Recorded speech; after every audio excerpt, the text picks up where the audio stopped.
You're watching Donald Trump lose a trade war he started right now, this minute, as you read this. The most powerful man in the world just got outmaneuvered by a country one-tenth his size, and the fallout is going to hit your wallet harder than any tariff ever could. Let me show you what's really happening. While mainstream media obsesses over Trump's latest Truth Social rants, threatening Canada with 100% tariffs, 50% aircraft levies, and his bizarre claim that he's going to decertify every plane built north of the border, they're missing the actual story. The real story isn't what Trump is threatening.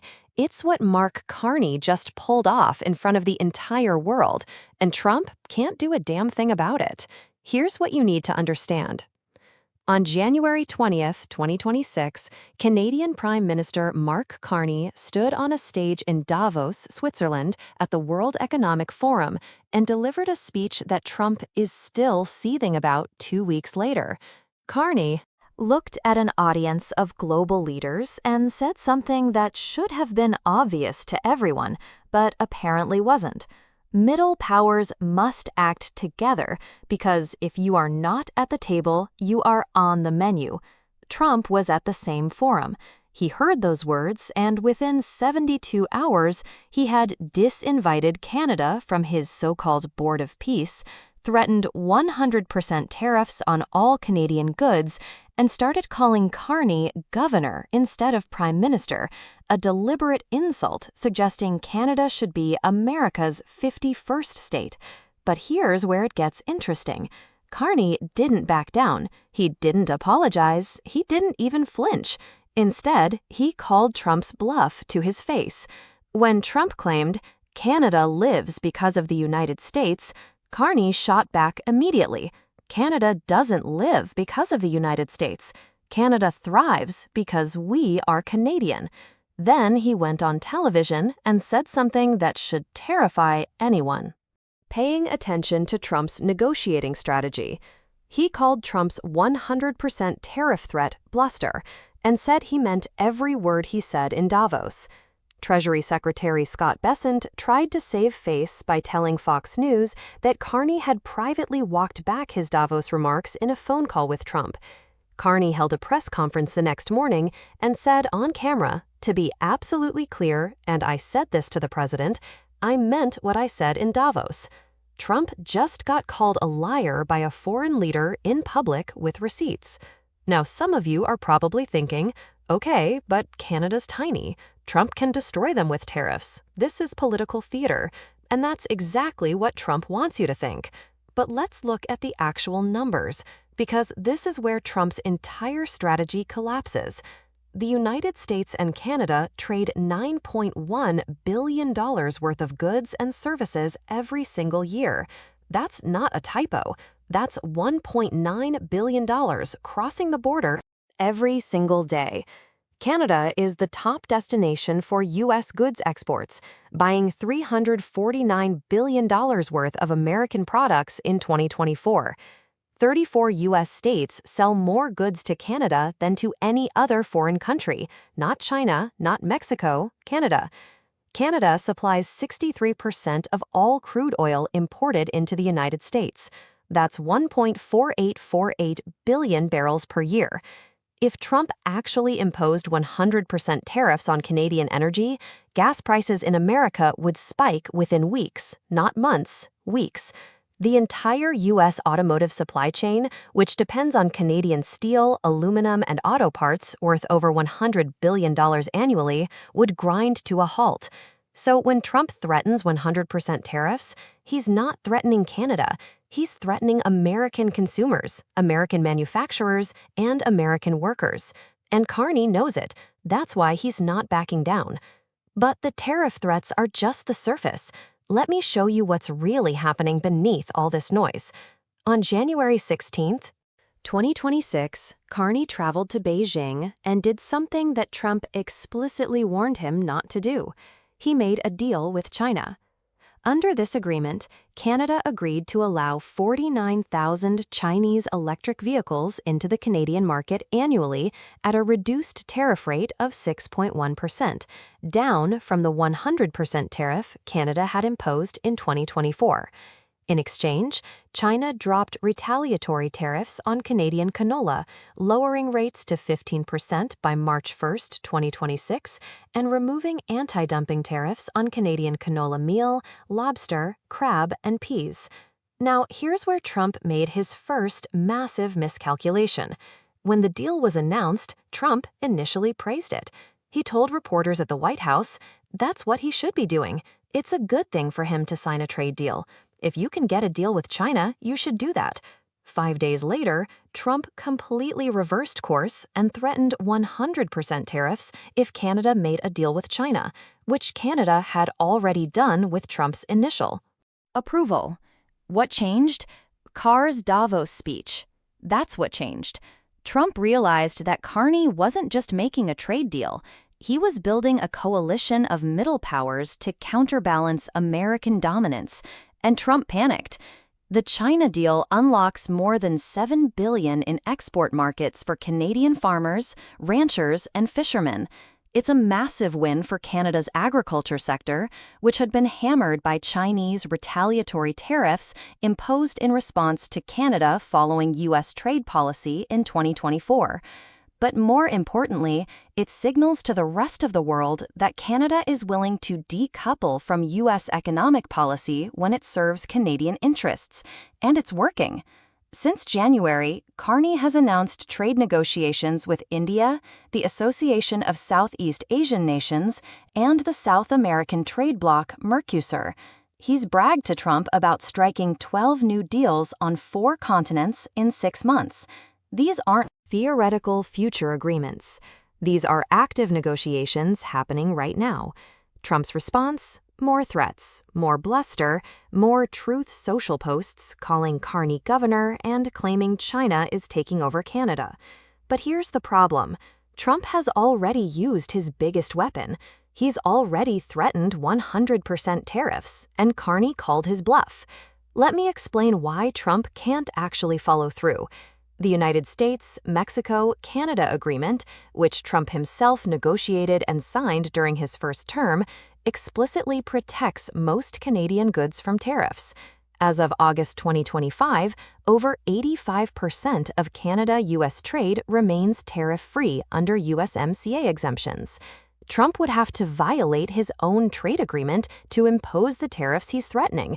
He's already done some of that. In February 2025, Trump imposed 25% tariffs on most Canadian goods under the International Emergency Economic Powers Act, claiming a national emergency. Canada immediately retaliated with 25% tariffs on a $30 billion worth of U.S. imports.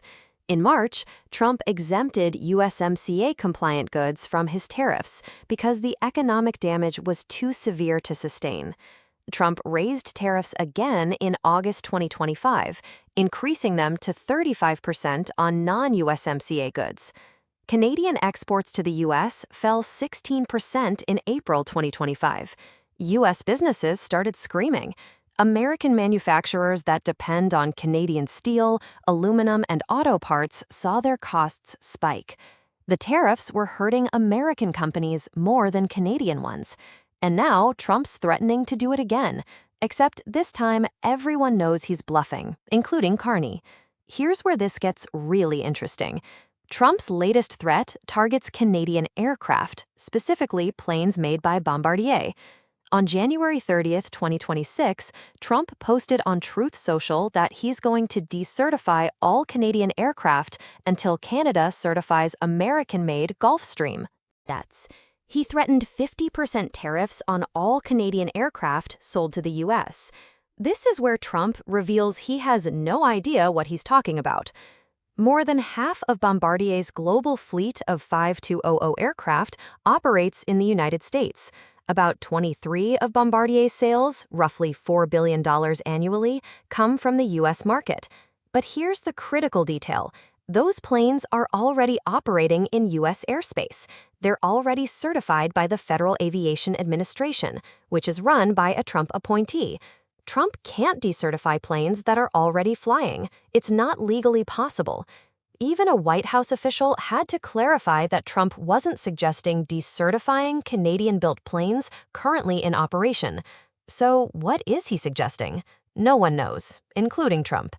Aviation lecturer John Graddick from McGill University said he was flabbergasted by Trump's threat. To decertify all Canadian-built airplanes would be a significant impact on the U.S.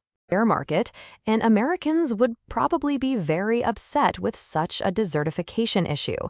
Translation: Trump just threatened to ground nearly 1,000 private jets used by American corporations and wealthy Americans. Good luck with that.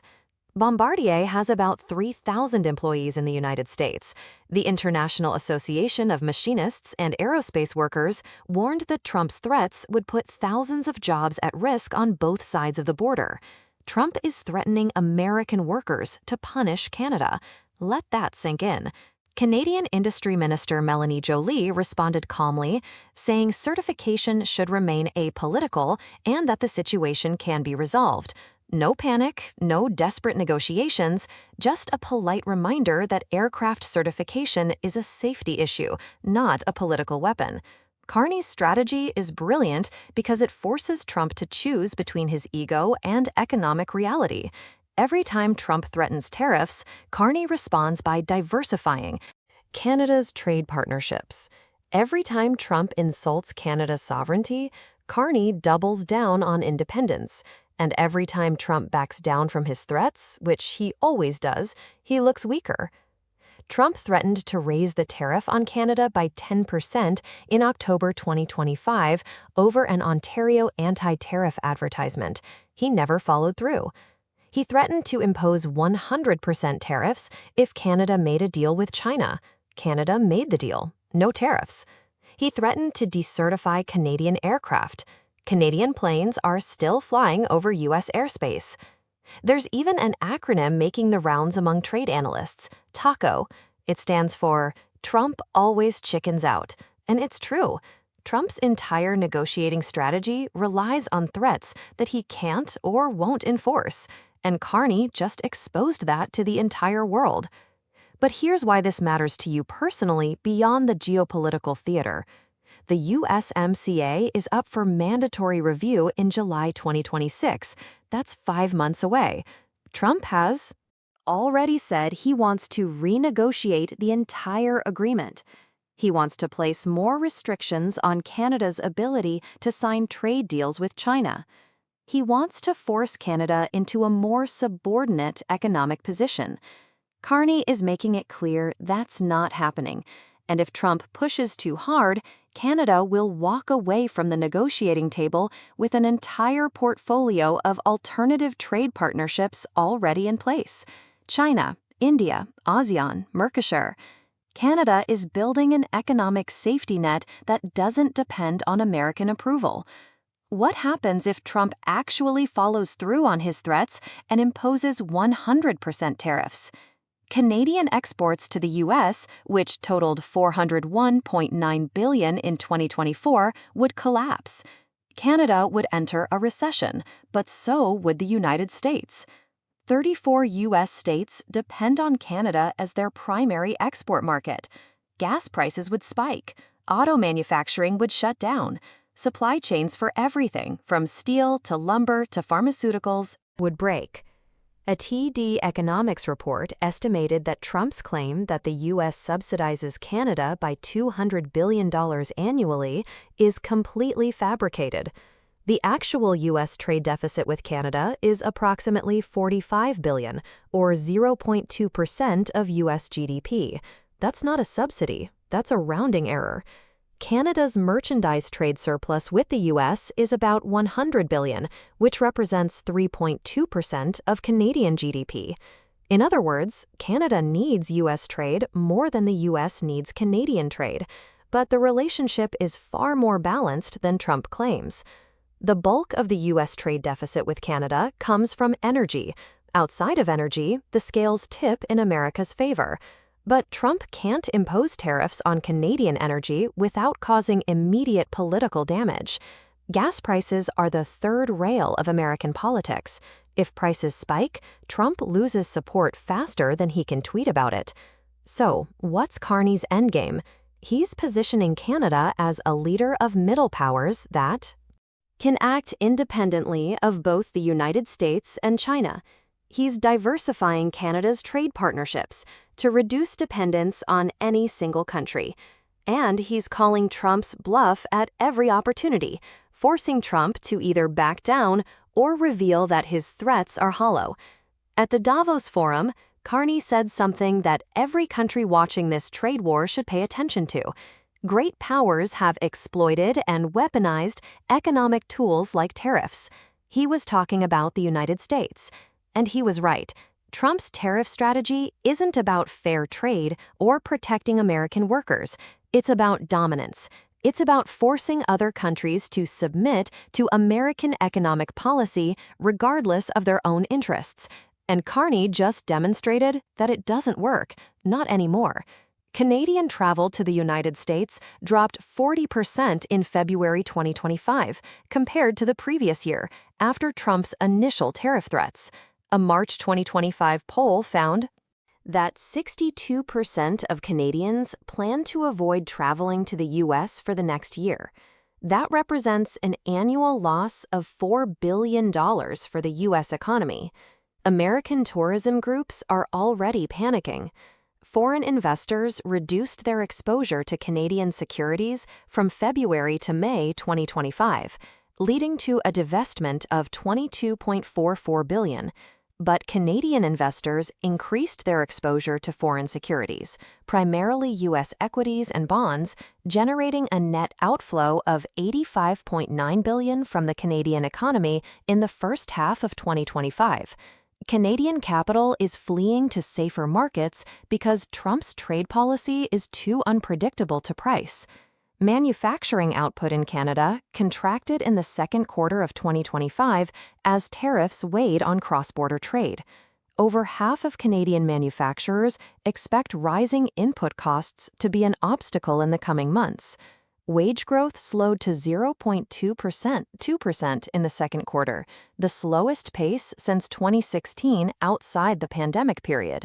Canada is already feeling economic pain from Trump's trade war. But here's the critical question. Is Trump willing to inflict even more damage on the U.S. economy to win a fight he's already losing? Because that's what a 100% tariffs would do. The Congressional Research Service estimates that Canadian goods provide inputs for American businesses at a higher rate than goods from other trading partners. A disproportionate share of the negative tariff impacts on Canadian imports would flow through business supply chains and productivity, driving higher costs and inflationary pressures. Translation: Trump's tariffs make American products more expensive to produce. They raise prices for American consumers. They hurt American businesses, and they do almost nothing to help American workers. Carney knows all of this. That's why he's not afraid. That's why he keeps calling Trump's bluff. And that's why Trump keeps escalating his rhetoric without actually following through. But this can't last forever. At some point, Trump will either have to impose the tariffs he's threatening, which will devastate both economies, or back down completely, which will humiliate him on the world stage. Carney is betting Trump will choose humiliation over economic catastrophe. And so far, he's been right. Pay attention to what happens in July 2026 when the USMCA review begins. If Trump comes to the table demanding total submission, Carney will walk away. And when he does, watch how quickly other countries follow Canada's lead. India, Asian, Mercosur, even European nations that are tired of Trump's bullying will see that the American market isn't worth the cost of compliance anymore. Trump thinks he's using tariffs as leverage, but he's actually teaching the rest of the world how to live without America. And once that lesson is learned, it can't be unlearned. Here's what you need to watch in the coming weeks. First, look for announcements about Canada's trade. Negotiations with India and ASEAN. If those deals move forward quickly, it signals that Canada is serious about decoupling from U.S. dependence. Second, watch Trump's Truth Social feed. If the threats escalate further, it means he knows he's losing control of the narrative. Third, pay attention to U.S. business groups. If major American corporations start publicly opposing Trump's tariff threats, it means they've calculated that the economic damage is too severe to tolerate. And fourth, watch gas prices. Because if Trump actually imposes tariffs on Canadian energy, you'll see it at the pump within 2 weeks. And that will be the end of Trump's tariff strategy faster than any diplomatic negotiation could achieve. The real story here isn't about tariffs or trade deals or diplomatic insults. It's about power. Trump built his entire political brand on the idea that America is so dominant, so essential, that other countries have no choice but to submit. Carney just proved that's not true. Canada has choices, and so does every other country watching this play out. Trump's trade war with Canada is collapsing, not because Canada is stronger than America, but because Trump's strategy was never sustainable in the first place. You can't bully your largest trading partner into submission when your economy depends on them as much as theirs depends on you. And you definitely can't do it when your threats are so transparently hollow that a foreign prime minister can call you out publicly without facing consequences. Watch what Carney does next, because whatever it is, it's going to set the template for how other countries deal with Trump for the rest of his presidency. And right now, that template looks a lot like calling his bluff, building alternative partnerships, and waiting for him to back down. Trump wanted to make America great again. Instead, he's teaching the world how to make America irrelevant, and Mark Carney is leading the class. If you want to stay ahead of what's really happening behind the headlines, subscribe and hit that notification bell. Drop a comment telling me which country you think will call Trump's bluff next, because this is just getting started. The USMCA review starts in 5 months. Watch your gas prices, watch the trade headlines, and watch how many countries follow Canada's playbook. Because when Trump's tariff house of cards finally collapses, you'll want to know exactly where your money needs.